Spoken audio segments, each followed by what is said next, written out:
अस्सलाम वालेकुम रहमतुल्लाह। अल्लाहुम्मा सल्ली अला मोहम्मद व अला आलि मोहम्मद।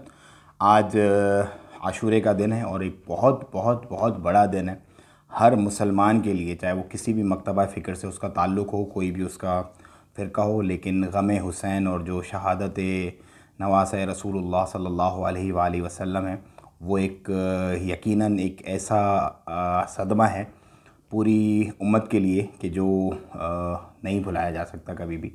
अल्लाह ताला हमें कुर्बानी हुसैन रज़ी अल्लाह अन्हा के पेश नज़र एक होने की तौफ़ीक़ अता फ़रमाए और अल्लाह ताला हमारे दिलों में जो कीने और जो वसवसे बेसिकली शैतान की तरफ से और जो दुश्मन अनासिर हैं उनकी तरफ से डाल दिए गए, उनसे हमें निजात दिलाए। क्योंकि इस वक्त उम्मत जो है वो एक बहुत ही बुरे तरीके से इस फितने का शिकार है। और बस मैं तो दुआ ही कर सकता हूँ, और आप लोग भी जितने भी लोग हैं दुआ करें, आपस में मोहब्बत से, भाईचारे से, अमन अमान से, प्यार मोहब्बत से रहें। क्योंकि बहुत सारी ऐसी न्यूज़ आती हैं कि वो उसको बुरा भला, वो उसको बुरा भला। भाई ऐसे मत करो यार, छोटी सी ज़िंदगी है, प्यार मोहब्बत से जो नवासा रसूल हुसैन रज़ी अल्लाह अन्हा का जो दर्स है इंसानियत के लिए, उसको अडॉप्ट करके और मोहब्बत और अमन के साथ जो है वो कोशिश करें कि जितनी भी ज़िंदगी गुजर जाए अच्छा है। बाकी इन चीज़ों में कुछ भी नहीं रखा। बाकी अल्लाह ताला दिलों के हाल बेहतर जानता है, अल्लाह ही दिलों को बदलने वाला है, हम तो सिर्फ दुआ कर सकते हैं। और बीइंग ए आप कह लें कि सोशल मीडिया इन्फ्लुएंसर, मेरी भी दुआ है अल्लाह ताला हमारे दिलों को बदले, हमारे दिलों में जो भी कमी कोताहियाँ हैं, हमें रास्ता है हुसैन रज़ी अल्लाह अन्हा पे, रसूलुल्लाह सल्लल्लाहु अलैहि वसल्लम की जो सुन्नत है उस पे और अल्लाह ताला के अहकामात के मुताबिक जो है ज़िंदगी बसर करने की तौफ़ीक़ अता फ़रमाए। और हमारे दिलों में जो कीने और एक दूसरे के लिए जो नफ़रतें हैं, अल्लाह ताला उससे हमें पाक करे और हमें सिरात मुस्तकीम दे और आखिरत में बेहतरीन बेहतरीन बेहतरीन सिला अता फ़रमाए।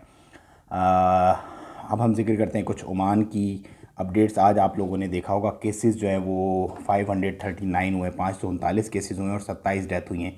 बेसिकली जितने भी अब जुमेरात और जुम्मा और हफ्ता जुम्मा और इतवार 3 दिन के मिला कर के ये केसेस हैं सारे, और इसीलिए इनकी क्वांटिटी जो है वो ज़्यादा हो जाती है। अब जो आज के केसेस होंगे वो फिर कल के साथ इस तरह से मिला के उसको अनाउंस कर दिया जाएगा। तो कोई भी अपडेट जब आपको मिलेगी अब एक छुट्टियों के बाद, वो ज़्यादा ही होंगे नंबर में, तो आपको परेशान होने की ज़रूरत नहीं है। मिनिस्ट्री ऑफ फॉरेन अफेयर्स की अप्रूवल और आरओपी की अप्रूवल के लिए मैंने आपको 3 दिन पहले, अगर आपने मेरी वीडियो देखी होगी तो आपने देखा होगा, मैंने बताया था कि एक प्रोसेस चल रहा है, वो भी मैच्योर नहीं हुआ, लेकिन 3 से 4 दिन में आप देखेंगे वो पब्लिश हो जाएगा और तमाम जो ऑफिशियल मीडिया चैनल्स हैं उनके ऊपर आपको मिल जाएगा। सो आज 30 अगस्त को वो तमाम ऑफिशियल चैनल्स पे इंट्रोड्यूस कर दिया गया है। जैसे कि मैंने आपको बताया था, अगर मेरी 3 दिन पुरानी वीडियो देखेंगे, कि अब आपको ओमान रॉयल पुलिस की अप्रूवल लेने की ज़रूरत नहीं है। आप सिर्फ जो है वो जाएँ उस पर सनत सेंटर पे, या तो आपका अरबाब जाए ओरिजिनल बता कर ले जाके वो सिस्टम में डालेंगे और वो आपको पेपर दे देंगे अरबाब के ऑफिशियल लेटर, और वो आप लेके आ सकते हैं। बेसिकली 2 पेपर आपको प्रोवाइड करेंगे वो, और वो 2 पेपर आप पुलिस वाली जो 180 दिन वाली जो एनओसी है उसकी जगह पे देंगे वो 2 पेपर्स, तो आप आ जाएंगे। पुलिस से अप्रूवल लेने की ज़रूरत नहीं है। हाँ, जो मिनिस्ट्री ऑफ फॉरेन अफेयर्स की अप्रूवल है वो सबको लेनी है लाजमी। तो ये मेरा ख्याल है अब क्लियर हो गया मामला, अल्हम्दुलिल्लाह। अल्लाह ताला ने फिर इज़्ज़त दी, जो मैंने बात आपको बताई थी वो सच साबित हुई, और 3 दिन के बाद फिर अनाउंस कर दिया गया उसका। अब मैं आपको बताता हूँ, जो आप लोग मुझसे सवाल पूछते हैं, देखिए आप लोग मुझसे पूछते हैं यूएई का बॉर्डर कब खुला। यूएई बाय एयर आप जा सकते हैं, अगर फ़्लाइट वगैरह चल रही है और आपके पास रेजिडेंट कार्ड, परमानेंट या परमानेंट वीज़ा जो है उसका अवेलेबल है तो आप जा सकते हैं। लेकिन बाय रोड सिर्फ ओमान ही जा सकते हैं, वो भी जो उनकी रिक्वायरमेंट्स हैं उनको पूरा फुलफ़िल करते हैं, टेस्ट वगैरह उसके बाद। नंबर 2, मेरे वीज़ा निकले हुए हैं नए, लेकिन मुझे आना था, लेकिन मेरी फ़्लाइट नहीं हुई। सो अगर भैया आपका वीज़े की डेट वैलिड है, जो कि मेरा नहीं ख्याल वैलिड होगी, क्योंकि मार्च में लिख रहे थे आखिरी बार वीज़ा, फरवरी मार्च में, और वो अभी तक ख़त्म हो गए हुए हैं, 3 महीने की सिर्फ वैलिडिटी होती है। तो आपके अरबाब को आप बोलें वो आपको नया वीज़ा, उसी वीज़ा की फ़ोटो कॉपी लगवा के आपको नया वीज़ा निकलवा के देगा, और उस नए वीज़े पे आप ट्रैवल कर सकते हैं मिनिस्ट्री ऑफ फॉरेन अफेयर्स की अप्रूवल लेकर। क्लियर। अब आप मुझसे एक और सवाल जो है वो अक्सर लोग जो पूछते हैं कि अब हम मतलब जाके और फिर वापस आना चाहते हैं, तो क्या हम यहीं से एनओसी लेके चले जाएं? नहीं, जब आप एग्ज़िट करेंगे, जब आप चले जाएंगे तो वहीं पे जो ओमान एयर की या सलाम एयर की जो भी ऑफिस होगी उसमें आप अपनी एनओसी अप्लाई करेंगे, और अब वो इतना कोई इशू नहीं है, वो आपको दे देते हैं। बस इट्स मैटर ऑफ मनी, क्योंकि चार्ज काफ़ी ज़्यादा हैं। पहले जैसे कि मैंने बताया था, टिकट जो है वो 50 रियाल 60 रियाल की वापसी की मिल जाती थी। अब वही टिकट आपको 93,000 95,000 1,14,000 डिपेंड करता है सीट्स की अवेलेबिलिटी पे, उस हिसाब से मिलती है। तो अगर आप अफोर्ड कर सकते हैं तो it's not a problem, like आप एनी टाइम आप ट्रैवल कर सकते हैं। सिर्फ आप अपने जो डॉक्यूमेंट्स हैं चाहिए ओमान एयर या सलाम एयर जिसके भी ऑफिस में, वहीं पे अगर आप इंडिया में हैं तो इंडिया में, पाकिस्तान में तो पाकिस्तान में, बांग्लादेश में तो बांग्लादेश में, उन्हीं के ऑफिस में आप देंगे और वो आपको अप्रूवल लेके और आपको टिकट का बता देंगे कि इस डेट की अप्रूवल है और आप अपनी टिकट्स वगैरह ले लें और आप ट्रैवल कर जाएँ। सो ये था कंप्लीट इस वक्त जो है चल रहा मामला। उसके हिसाब से अब कतर से रिलेटेड कुछ बात करते हैं कि मिनिमम वेजेस जो है वो कतर ने सेट कर दिए हैं 1000 कतरी रियाल, और एनओसी वगैरह का भी जो मामला है उन्होंने चेंज कर दिया। तो ये कतर वालों के लिए एक गुड न्यूज़ है, स्पेशली जो बहुत लो वेजेस में लोग काम कर रहे थे पहले। अब उनको ये कि मिनिमम वेज कम से कम एक सेट कर दिया है कि 1000 कतरी रियाल तो पे करने ही करने हैं सब ने।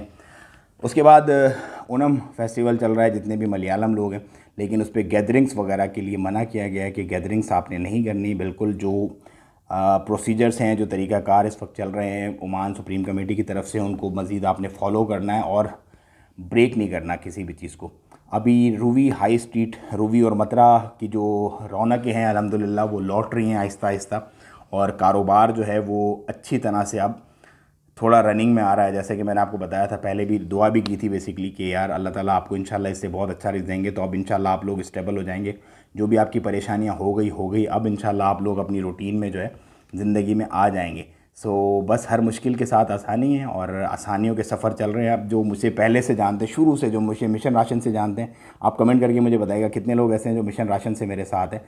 तो मैं हर वक्त हर बात, जब मतलब मार्च के महीने से आज हम अगस्त की समझ ले लास्ट तारीख़ों में तकरीबन 5 महीने हो गए पूरे। उन 5 महीनों में मैं आपको हर बार हर अपनी जो वीडियो होती थी उसमें ये कहता था यार परेशान नहीं हो, ये वक्त चला जाएगा, परेशान नहीं हो, बस ये वो दिलासे और वो जो एक हमारा एक जो लिंक था, देखें वो फाइनली सारी चीज़ें आहिस्ता आहिस्ता सच हो रही है ना। देखें सब कुछ खुल भी रहा है, ट्रैवलिंग भी हो रही है। जो परेशानियाँ थी लोगों में, अभी भी बहुत सारी परेशानियाँ, ऐसे नहीं कि परेशानियाँ ख़त्म हो गई, लेकिन आसानियाँ आ रही हैं। परेशानियाँ आसानियों के साथ आ रही हैं। उस वक्त परेशानियाँ क्या थी कि बिल्कुल एक दरवाज़ा बंद था, किसी को कुछ समझ ही नहीं आ रहा था कि अभी कभी ऐसे समझ रहे थे कि कभी कुछ होगा भी रूटीन में वापस या नहीं होगा, क्या बनेगा हमारे साथ, हमारे कारोबार बंद हो गए।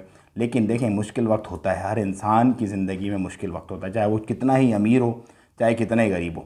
अमीर की मुश्किलें अलग होती हैं, गरीब की मुश्किलें अलग होती हैं, लेकिन मुश्किलें सबके साथ होती हैं। सो अल्लाह ताला ने आपको तमाम मुश्किलों से निकाला है। मज़ीद मुश्किलात जो आपकी हैं, जिससे आप इस वक्त गुज़र रहे हैं, स्ट्रेस में, किराए चढ़े हुए हैं, पैसे देने हैं, और दूसरे तीसरे जो मसले, ज़्यादातर फाइनेंशियल प्रॉब्लम्स ही हैं लोगों के इस वक्त, उन मसलों से भी आप निकल जाएंगे। लेकिन आपने हिम्मत और हौसला नहीं हारना, दिल छोटा नहीं करना। जिसने इतनी सारी चीज़ों से आपको निकाला है, इंशाल्लाह वो इन तमाम चीज़ों से भी आपको निकाल के खड़ा कर देगा। वैसे ही